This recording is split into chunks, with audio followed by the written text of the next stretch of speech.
सच्चिदानन्दमूर्तये निष्प्रपञ्चाय शान्ताय विरालम्बाय तेजसे।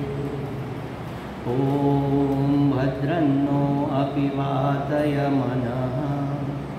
ॐ भद्रं कर्णेभिः शृणुयाम देवाः। भद्रं पश्येमाक्षभिर्यजत्राः। स्थिरैरङ्गैस्तुष्ट्वागुंसस्तनूभिः व्यशेम देवहितं यदायुः। स्वस्ति न इन्द्रो वृद्धश्रवाः। स्वस्ति न पूषा विश्ववेदाः। स्वस्ति नस्तार्क्ष्यो अरिष्टनेमिः। स्वस्ति नो बृहस्पतिर्दधातु।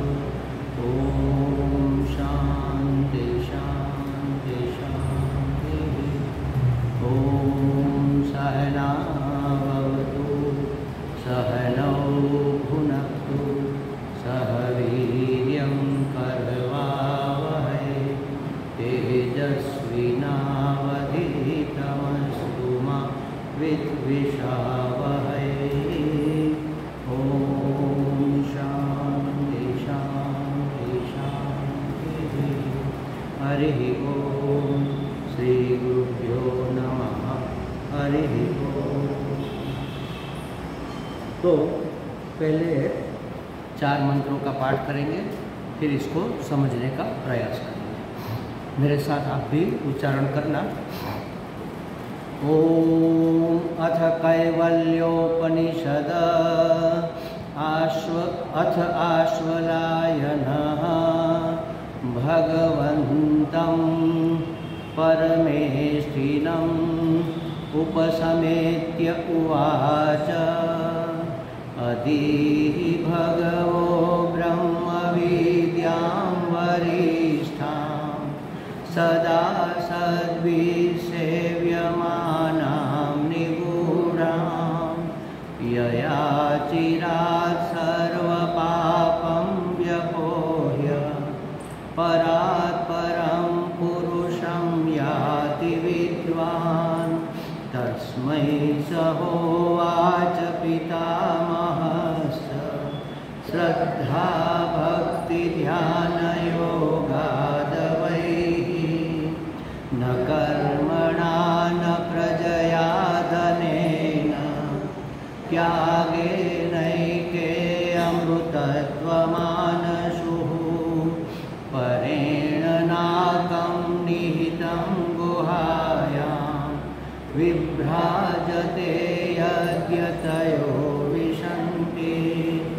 वेदान्तविज्ञानसुनिश्चितार्थाः संन्यासयोगाद्यतयः शुद्धसत्त्वाः। ते ब्रह्मलोकेषु परान्तकाले परामृतात् परिमुच्यन्ति सर्वे।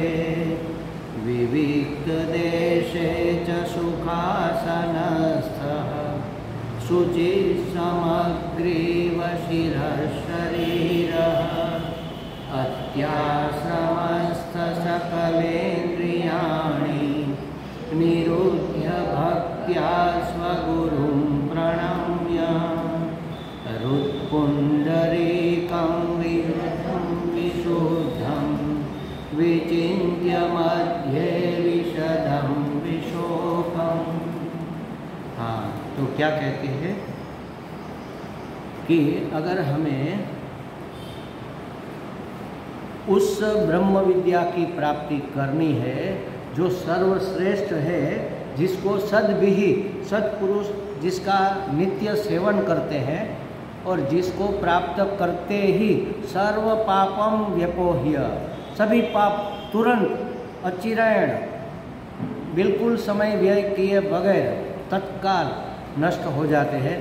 उस ब्रह्म विद्या की अगर हमें प्राप्ति करनी है तो क्या करना चाहिए? इसके लिए सबसे पहले बताया ब्रह्मा जी ने, परमेष्ठी ने, कि श्रद्धा भक्ति ध्यान योगाद वही, श्रद्धा भक्ति और ध्यान से ये प्राप्त होगा। तब शिष्य को संशय होता है कि महाराज हम तो अच्छे अच्छे कर्म करेंगे, पुण्य कर्म करेंगे, प्राप्त हो जाएगा? नहीं होगा। न कर्मणा न प्रजया न धनेन, प्रजा माने अपने परिवार की सहायता से, अपने संबंधियों की सहायता से, किसी भी लाग वग से ये प्राप्त होने वाला नहीं है। न कर्मणा न प्रजया न धनेन, पैसे देकर भी इसको प्राप्त नहीं किया जा सकता। तो कहाँ पर है? परेण नाकम निहितं गुहायां, हृदय गुफा में वह छिपा हुआ है, उसको तो श्रद्धा भक्ति और ध्यान से प्राप्त करना है। तो श्रद्धा तो पुण्य से पैदा होती है, थोड़ी बहुत श्रद्धा है तभी तो यहाँ तक आए, और ज़्यादा पुण्य करेंगे श्रद्धा दृढ़ होगी। भक्ति हमें जगानी चाहिए, क्योंकि जिस वस्तु व्यक्ति पदार्थ के प्रति हमारा लगाव रहता है, उसका महत्व हमारे मन में रहता है, तो उसके लिए भक्ति जागी जाती है।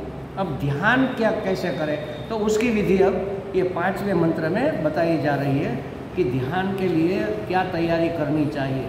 और आत्मध्यान, आत्मचिंतन किए बगैर आत्मा का परिचय कैसे होगा? तो आत्मा का परिचय प्राप्त करना है, हमें अपनी मुलाकात लेनी है, स्वयं का ध्यान करना है, अपॉइंटमेंट विथ सेल्फ, अपने साथ अपनी अपॉइंटमेंट तय करनी है कि भाई इस समय के दरमियान हम सिर्फ अपने आप से मिलेंगे। तो हमारे एक महात्मा थे द्वारका में, वो कहते थे कि जन्म से लेकर मृत्यु पर्यंत सबसे करीब हम अपने हैं, लेकिन अपने आप से कभी मुलाकात ही नहीं होती, ऐसे ही जीवन व्यर्थ गवा देते हैं। वो तो कहते थे कि नींद में पैदा हुए, नींद में जीवन जिया और नींद में ही मर गए। नींद में माने अज्ञान में, तो ये नींद ही तो है, अज्ञान रूपी निद्रा में ही हमारा जीवन व्यतीत हो रहा है, अपना परिचय हम नहीं कर सकते। तो ध्यान से, आत्मचिंतन रूप ध्यान से, जिसको हम निधिध्यासन कहते हैं, हमारा अपना परिचय हो सकता है कि मैं कैसा हूँ, मैं कौन हूँ, मैं कहाँ हूँ, मैं क्यों हूँ। जो भी मैं के विषय में प्रश्न है, सबका समाधान आत्मचिंतन से होगा। श्रवण मनन के बाद आत्मचिंतन आता है। श्रवण तो हमने बहुत किया, अहम ब्रह्मास्मि भी जान गए, मनन किया कि उपाधि भेद से ये अलग दिख रहा है, वास्तव में अनंत चैतन्य तो अनंत एक ही है, एक मेवा द्वितीयम है। अब उसको दृढ़ करना है ताकि विपर्यास से हम बच सकें, विपर्य बार बार देहाध्यास न हो जाए। तो उसमें क्या बीच में आता है? तो कहा कि अहंकार के कारण मनुष्य अपने आसपास के व्यक्ति, वस्तु, पदार्थ, परिस्थिति और घटना का विरोध करता है, स्वीकार नहीं कर सकता। अरे मैंने कहा ना, तुम कहो, थोड़े हम मान लेंगे। ऐसे अहंकार के कारण हम जैसा जो है उसको वैसा का वैसा स्वीकार नहीं कर सकते। हमने मास्टर की तो बता दी ना, जो है, जहाँ है, जैसा है, योग्य है क्योंकि परमात्मा है। लेकिन मन क्यों नहीं मानता? हमारे अहंकार के कारण। हमारा अहंकार किसी भी व्यक्ति को, किसी भी वस्तु को, किसी भी पदार्थ को, किसी भी परिस्थिति को, किसी भी घटना को वह जैसा है वैसा स्वीकार नहीं कर सकता। उसमें हमारा अपना कुछ होना चाहिए, हम जैसा चाहे उसको वैसा होना चाहिए।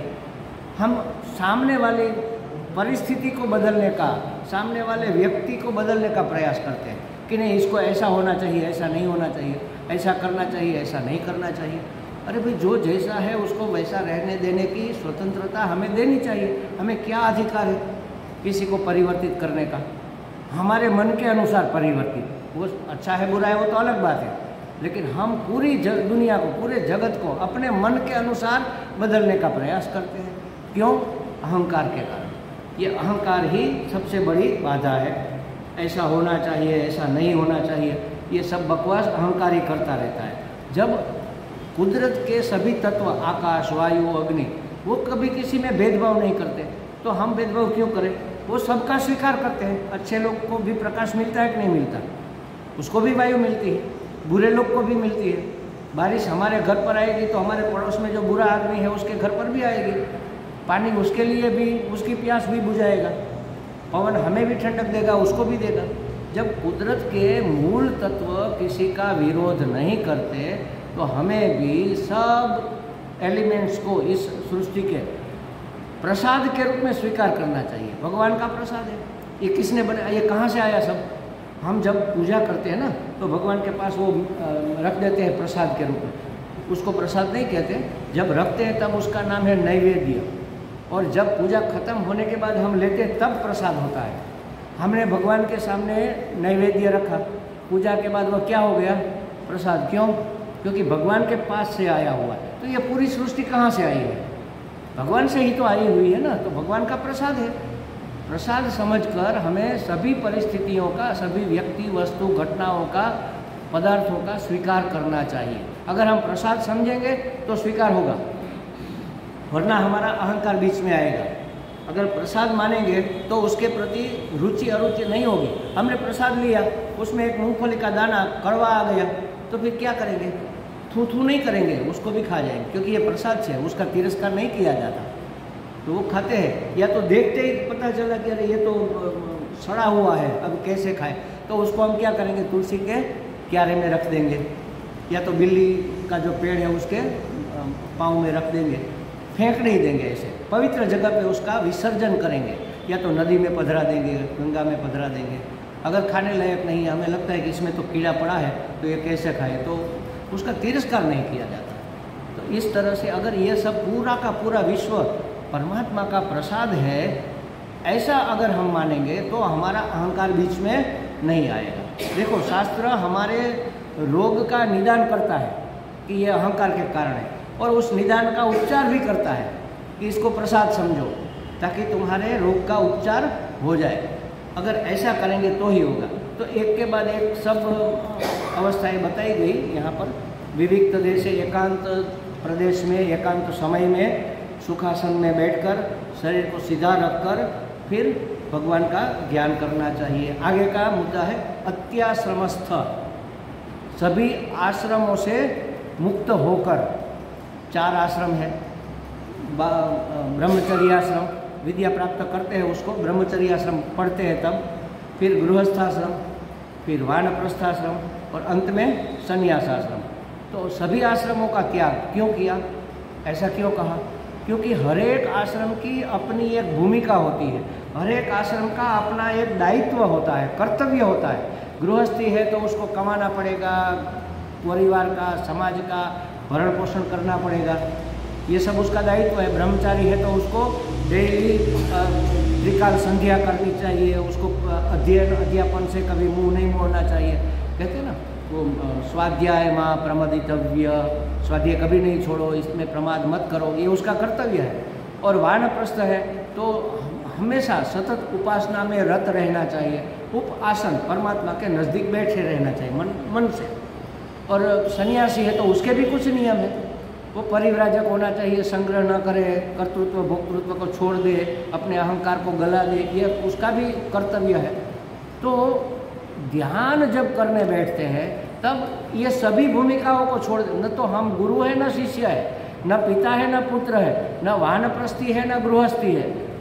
इस वक्त हमें कोई भूमिका नहीं निभानी, कोई वेश नहीं निभाना, हमारा कोई कर्तव्य, हमारी कोई अपेक्षा भी नहीं है।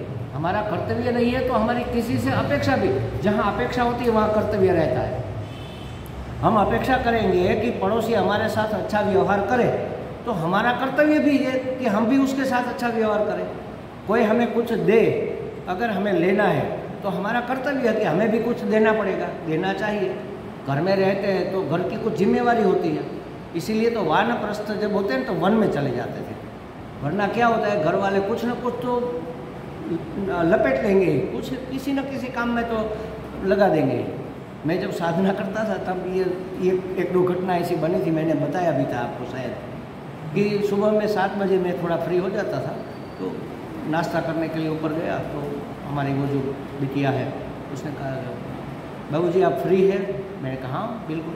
तो आज मुझे थोड़ी देर हो गई, मुझे जल्दी जाना है स्कूल पर, वो स्कूल की प्रिंसिपल है, तो मुझे थोड़ी एक मीटिंग है, तो आप बच्चों को स्कूल छोड़ाओगे? मैंने कहा हाँ लाओ छोड़ाओ, उसमें क्या है। गाड़ी तो थी मेरे पास, गाड़ी लेकर उसको छोड़ाया। थोड़े दिन के बाद फिर कहा कि बाबूजी आज मुझे थोड़ा जल्दी जाना है आप। मैंने कहा नहीं मैं फ्री हूँ लेकिन जाऊँगा नहीं, क्योंकि ये तो तुम्हें आदत लग जाएगी ना। आज छोड़ने को कह रहे, कल कहेगी कि रास्ते में सब्जी वाला आता है तो सब्जी लेकर आना, दूध की 2 थैली लेकर आना, रास्ते में आता है। तो ये मैं नहीं करूँगा, मैं सिर्फ अपना काम करूँगा बस। 1-2 बार गया ठीक है, लेकिन ये आदत हमारी जिम्मेवारी नहीं हो जाए, क्योंकि घर में रह रहे हैं ना, घर का खाते हैं, घर में रहते हैं, तो फिर अपेक्षा रहती है कि आप कुछ तो करो। हम कहाँ आपको कहते कि कमाने जाओ, लेकिन बच्चों को तो संभालो थोड़ा, या तो सब्जी तो ला कर दो, या तो दूध की थैली तो ला कर दो, ऐसे थोड़ी बहुत तो अपेक्षा रहती है। या तो कहेंगे कि हम सब बाहर जा रहे हैं, आप घर का ज़रा ध्यान रखना। तो मैं कहूँगा मैं ध्यान नहीं रखूँगा, मैं अपना ध्यान रखूँ, तुम्हारे घर का ध्यान रखूँ, क्योंकि मेरी कुटिया अलग थी, नीचे पार्किंग में गार्डन में थी। तो मैंने कहा नहीं, मैं ध्यान नहीं रखूँगा, मैं अपना ध्यान करूँगा, तुम ताला लगाना है, जो करना है करके जाओ। शादी में जाना है, बहुत गहने पड़े हैं, तो कोई वॉचमैन रख कर जाओ, मैं तुम्हारा वॉचमैन थोड़ी हूँ। नहीं, इस संसार के लिए बिल्कुल निकम्मे हो जाओ। तो इसको कहते अत्याश्रमस्थ। सभी आश्रमों की भूमिका, अभी हमें उसका कोई निर्वाह करने की आवश्यकता नहीं है।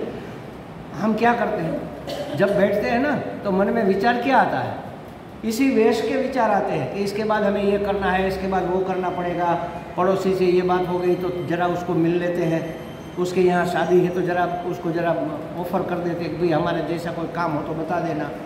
यही विचार आते हैं ना। तो पड़ोसी की भूमिका छोड़ो, पुरुष की भूमिका छोड़ो, सगे संबंधी की भूमिका छोड़ो, गुरु शिष्य की भूमिका, गृहस्थ की भूमिका, कोई भूमिका हमें अभी नहीं निभानी है। मैंने इसलिए कहा था कि जब आप कदम बाहर रखो, स्कूटर पर, गाड़ी पर या चलते हुए, जब तक अपने डेस्टिनेशन तक पहुंच न जाओ तब तक आप कुछ नहीं कर पाते। तो विचार क्यों कर रहे हो, राम राम राम राम करते चलो, सभी भूमिका छोड़ दो। आप व्यापारी हो, दुकान खोलनी है, दुकान पर बैठकर व्यापार करना है, तो घर से निकले स्कूटर लेकर, जब तक दुकान पहुंचेंगे तब तक क्या सोचेंगे, अरे आज तो चीनी का भाव बहुत बढ़ गया, हमें भी बढ़ाना पड़ेगा, अरे आज तो ये हो गया, पड़ोस वाले ने ये किया, वो, ये सब बातें छोड़ो। जब तक पहुँचे नहीं तब तक आप कुछ कर नहीं पाने वाले, तो छोड़ो उसको, बस राम राम करते जाओ। इसी तरह जब ध्यान में बैठते हैं तब आपको कुछ करना नहीं है, सिर्फ अपना परिचय करना है, अपने आप से मिलना है, अपनी अपॉइंटमेंट है। जब अपॉइंटमेंट होती है तब किसी दूसरे को नहीं आने देते।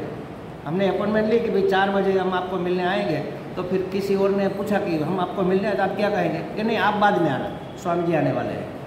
तो हमारी अपने से अपॉइंटमेंट है, सभी वेश को निगलेक्ट कर दो। इसलिए कहा अत्याश्रमस्थ। उन कर्तव्यों को, हर एक कर्तव्य की अपनी चिंता होती है, उसकी जिम्मेवारी होती है, ये सब अब नहीं निभानी है। जब तक ध्यान में है तब तक मात्र ध्यान है बस, और कोई न विचार है, न तो हमारी कोई कर्तव्य है, न तो हमें कोई अपेक्षा भी नहीं है कि कोई हमारा ये भला कर देगा।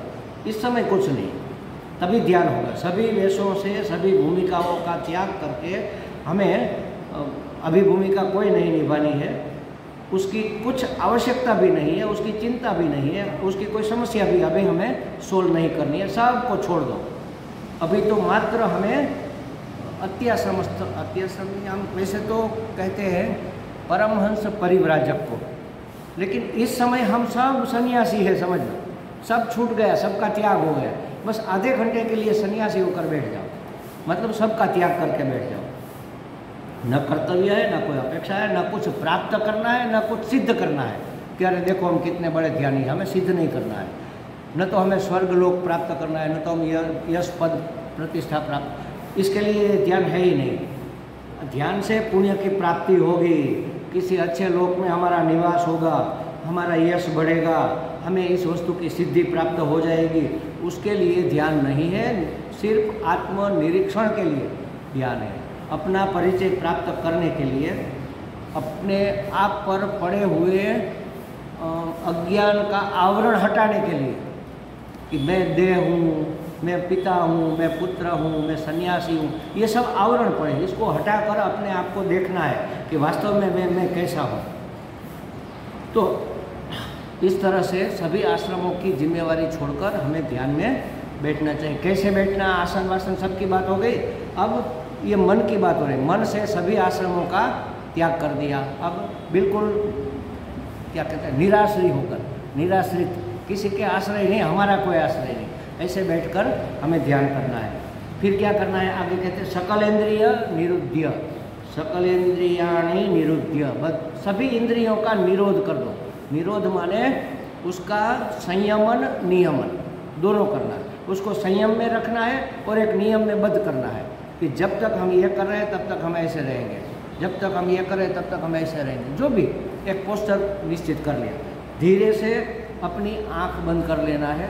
और एक बात खास मुझे स्पष्ट करनी है, हर एक शास्त्र में कहा है कि दृष्टि को कहाँ लगाना है, कीर्ति में नासाग्रे, ऐसा शब्द है नासाग्रे, और दूसरा शब्द है भ्रकुटी मध्य। अब आप दोनों करके देख लो। मैं आपको चश्मा में दिखती है मेरी आंखें, अब मैं भ्रकुटी मध्य कर रहा हूँ, कैसा लगता है? यहाँ करता हूँ, कैसा लगता है? ये कर सकते हैं क्या हम? तो इसका अर्थ क्या है? भ्रकुटी मध्य नजर नहीं करनी है, दृष्टि करनी है। दृष्टि का मतलब है समझ। जैसे हमने कहा था ना, सांस को देखना है, यहाँ अपने मन को बिठा दो। ये नाक के आगे, यहाँ नहीं, यहाँ नासाग्र, नाक हम कहेंगे कि इस गली के आगे, इस घड़े के आगे, मतलब घड़ा तो छूट ही गया ना, तो नासाग्र माने नाक तो छूट जाना चाहिए। नाक से आगे यहाँ पर अपने मन को लगाना है, अपने ध्यान को लगाना है। दृष्टि माने ध्यान, दृष्टि माने समझ। यहाँ रखना है या तो यहाँ रखना है। क्यों यहाँ रखना है और क्यों यहाँ रखना है? अगर खुली आँख से करते हैं तो कैसे रखेंगे? तो उसका मतलब जो सगुण साकार ध्यान करते हैं ना, तो यहाँ माने नीची नज़र, तो भगवान के चरणों का ध्यान करना है। यहाँ माने ऊंची नज़र, तो भगवान के मुख कमल का ध्यान करना है। ऊंची नज़र रखना माने यहाँ नज़र रखो, ऐसे ऊंची रहेगी ना, भगवान की मूर्ति है, खड़ी है, मंदिर में जाते हैं तो हम भ्रकुटी मध्य हमारी दृष्टि होती है। ये भी अर्थ कर सकते हैं, लेकिन वास्तविक अर्थ ये है नासाग्र माने नाक से आगे, यहाँ पर हमें अपने मन को टिकाना है, यहाँ दृष्टि टिकानी है। नज़र नहीं कहा, दृष्टि कहा। और दृष्टि का अर्थ होता है समझ। हमारी समझ यहीं पर रहे, कहीं इधर उधर भाग न जाए, तो ये नासाग्र हो गया, या तो ये भ्रकुटी मध्य हो गया। हम अर्थ का अनर्थ कर देते हैं। आज तक कितने लोगों ने मुझे पूछा, स्वामी जी कैसे नासाग्र करें, कैसे भ्रकुटी मध्य, ऐसे करके इतना खींचा रहते हैं। अरे ऐसे ध्यान थोड़ा ही होता है, ध्यान तो बिल्कुल रिलैक्सेशन का नाम है ना। तो ऐसा करके, अरे ये हमें नहीं करना है महाराज, जरा समझो कि क्या कह रहा है शास्त्र। इसीलिए तो गुरु की आवश्यकता होती है ना, वरना हम अपने आप नहीं पढ़ लेते। हमारे एक मित्र है, राजकोट में अभी है, वो मामलतदार थे। मामलतदार तो पता है ना आपको, तालुका जो होता है उसका अधीक्षक, कलेक्टर के नीचे तालुका होता है, जिला में कलेक्टर होता है, तालुका में मामलतदार होता है। मेरे मित्र हैं, मामलतदार थे, आध्यात्मिक थे थोड़े, उन्होंने रिज़ाइन कर दिया नौकरी ख़त्म होने से पहले। क्यों? क्योंकि यहाँ करप्शन बहुत है और मैं लेता नहीं, तो मैं ओड मैन आउट, मैं किसी से मिलता जुलता नहीं, किसी से मेरी कोई बनती नहीं, सब लोग मुझे, तो मैंने छोड़ दिया नौकरी। ठीक है, अब क्या करते हैं? अब मैं शास्त्र का अध्ययन करता हूँ। मैंने कहा किसी के क्लास, किसी को सुनता नहीं, मैं गुरु में मानता नहीं।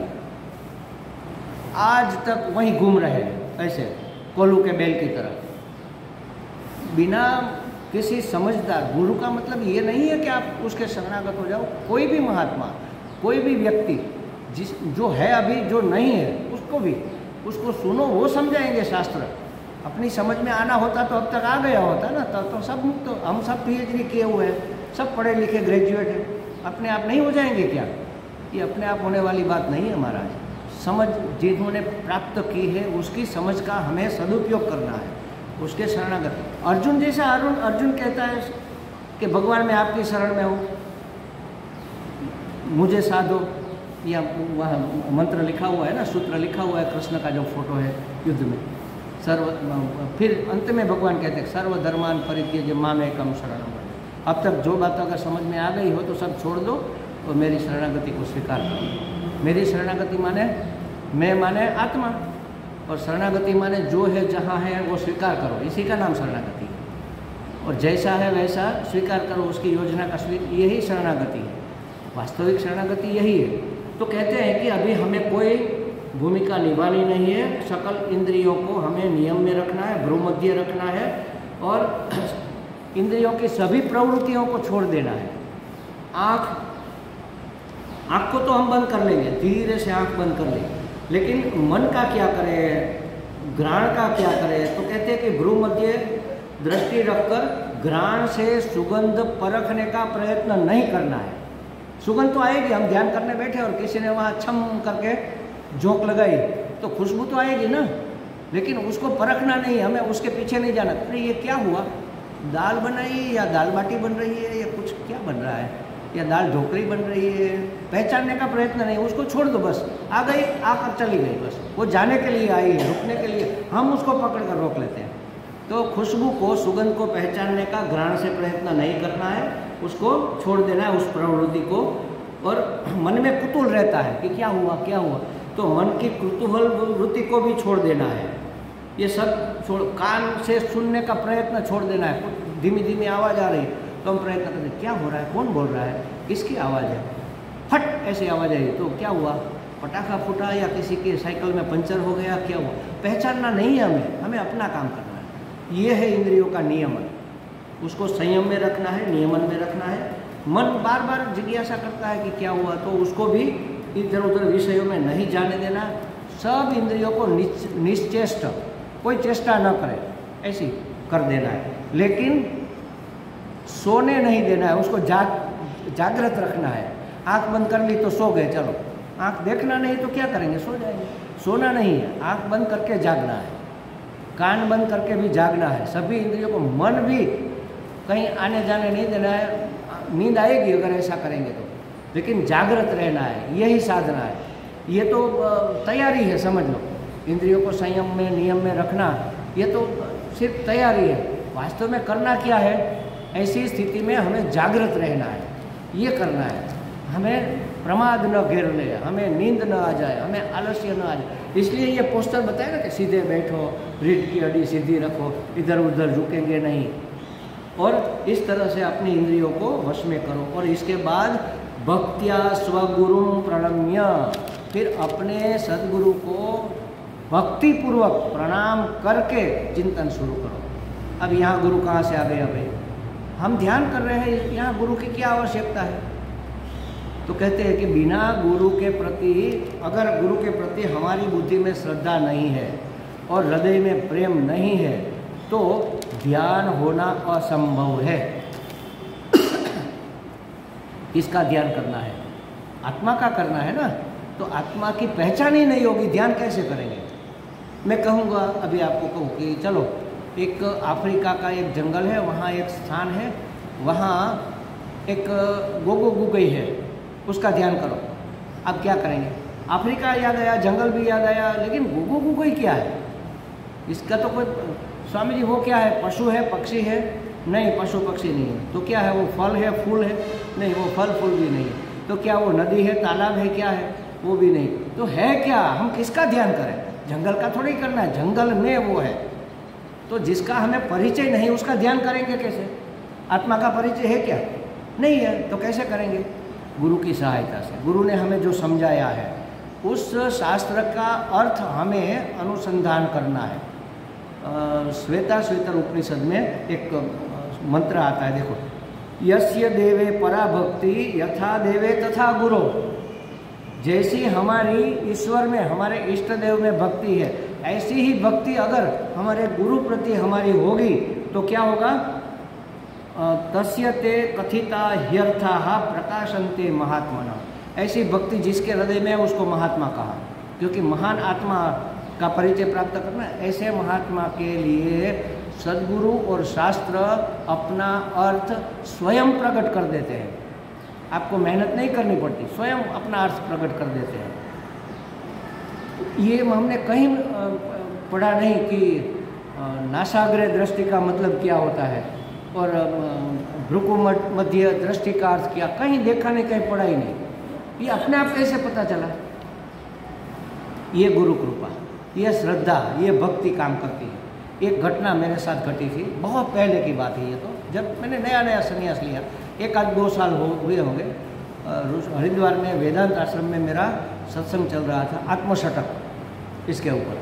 अब आत्मशतक समाप्त हो गया, आज लास्ट डे, लास्ट प्रवचन। अब उसका सार संक्षेप करना है, पूरा क्या कहते हैं उसको, जब अंतिम वो सार करते हैं, उपसंहार, उपसंहार करना है। तो हमने थोड़ा नोंद किया कि पहले मंत्र में क्या कहा, दूसरे में क्या कहा, तीसरे में क्या कहा, चौथे में 5 है तो 5 में क्या कहा, वो हमने थोड़ा नोट कर लिया और रख लिया। जहाँ जहाँ रेफरेंस मिला वहाँ से उसमें अच्छे अच्छे वाक्य लगा दिए और हम उपसंहार करने लगे। 5 मिनट 10 मिनट तो हम देखते रहे, फिर पता नहीं क्या हुआ, इधर नज़र ही नहीं गई, अंदर से निकलने लगा। फिर हमने क्लास ख़त्म होने के बाद हमें पता चला, अरे ये चीज़ें तो हमने कहीं न तो पढ़ी है न तो कहीं सुनी है, तो ये कहीं गलत तो नहीं है। तुरंत क्लास ख़त्म होने के बाद मैंने स्वामी जी को फ़ोन किया कि स्वामी जी आज मेरे मुंह से ऐसा निकल गया, तो ये अर्थघटन सही है। स्वामी जी का यही सही है। देखो ये कहाँ से आया, ये गुरु कृपा, ये ईश्वर कृपा, अपने आप अर्थ श्रुति अपना अर्थ हमारे सामने खोल देती है। एक घटना अभी इसी वर्ष में बनी, मैं इसलिए ये बता रहा हूँ ताकि हमारी श्रद्धा दृढ़ हो ईश्वर में और गुरु में। एक किसी का कोई प्रश्न था, हमारे प्रश्न परिषद में वो प्रश्न आते हैं, लिख कर भेजते हैं, हम उसका जवाब देते हैं। विनू भाई जी बहुत भेजते हैं। अभी एक प्रश्न उसका पेंडिंग है, अभी भी पेंडिंग है बहुत समय से, क्योंकि हम थोड़े आपाधापी में हैं तो अभी बाकी है। अरे पूछना चाहिए महाराज, बिना पूछे कोई कभी ज्ञान नहीं होगा, पूछना चाहिए। इसीलिए तो मैं कहता हूँ कि मेरा फ़ोन नंबर ले लो, आप व्हाट्सएप पे मुझे प्रश्न लिख कर भेजो, चाहे कोई भी प्रश्न हो। तभी इस प्रश्न के उत्तर से जितना ज्ञान होगा ना, उतना आप किसी रास्ते से नहीं प्राप्त कर पाओगे। पढ़ो, चाहे श्रवण करो, चाहे कुछ भी करो। और राम सुखदास जी या वो रामानंद जी महाराज, उसके प्रश्नोत्तर के पुस्तक है, वो खास करके पढ़ो। हमारे स्वामी जी का है इंग्लिश में, सत्संग विद स्वामी जी, 2 भाग में। अगर इंग्लिश कोई जानता है तो पढ़ने जैसा, उसको खास पढ़ो। तो किसी का प्रश्न आया और हमने सोचा कि ये हमारी दृष्टि में इसका उत्तर ऐसा होना चाहिए, लेकिन 99% हम श्योर थे, 1% हमें थोड़ा संशय था। अब क्या करें? अब जब हम 100% क्लियर नहीं होते ना, तो हम बताते नहीं किसी को, क्योंकि रॉन्ग मैसेज जाएगा। तो फिर क्या करें, हम स्वामी जी को पूछ लेते हैं। अब स्वामी जी अमेरिका, अब कैसे फ़ोन करें वहाँ पर? तो जब ऐसी बात होती है ना, तो हम अपने लेवल के जो लोग होते हैं उनसे चर्चा करें। तो मैं किसी और को नहीं पूछता, मैं पोरबंदर निगमानंद जी को पूछता हूँ बस, कि माता जी हमें इसका अर्थ ये लगता है, आपको क्या लगता है? अगर आपके पास कोई रेफरेंस है तो वो मुझे बताइए, क्योंकि एक से भले 2, तो हमारी उससे चर्चा होती रहती है। मुझे उसमें कोई अहंकार वहंकार नहीं दिखता, इसलिए मैं उसको पूछता हूँ। बाकी महात्मा को पूछना मुझे ठीक नहीं लगता, अपना वेवलेंथ नहीं मिलती, मतलब यहाँ मिलती है तो हम बहुत पसंद आते हैं। हाँ हाँ, बहुत सरल और विद्वान भी, स्पष्ट, उसका विजन एकदम क्लियर है। ऐसा नहीं कहना चाहिए, लेकिन कह दूँ कि हमारी तरह। तो हमने पूछा तो रास्ते में वो थी, कहीं जा रहे थे गाड़ी लेकर। उसने कहा स्वामी जी मैं गाड़ी में हूँ, जा रही हूँ, मैं वहाँ पहुँचकर कल आपको बताऊँ तो चलेगा? मैंने कहा ठीक है, चर्चा करेंगे, तो कल परसों मैं बता दूँगी। तो एक दिन मैंने इंतज़ार किया, वो शायद काम में होगी। तो मैंने सोचा कि चलो हमारे अंदर से जवाब आ रहा है तो सही होगा। तो हमने उत्तर रिकॉर्ड कर लिया, रिकॉर्ड करके माता जी को भेजा कि हमने इसका ऐसा उत्तर दिया है, आप अगर सही बताओ तो अपलोड करेंगे, वरना नहीं करेंगे। तो माता जी काम में थी, उसने सोचा कि अगर इसका जवाब नहीं मिला तो फिर स्वामी जी को देर हो जाएगी। उसने ऋषिकेश भेजा, साक्षात कृतानंद जी हमारे आश्रम के जो अध्यक्ष है, आचार्य है, उसको। स्वामी जी ने उत्तर सुना, सुनकर कहा कि यही सही उत्तर है, इसके सिवा और कोई उत्तर हो ही नहीं सकता। फिर निगमानंद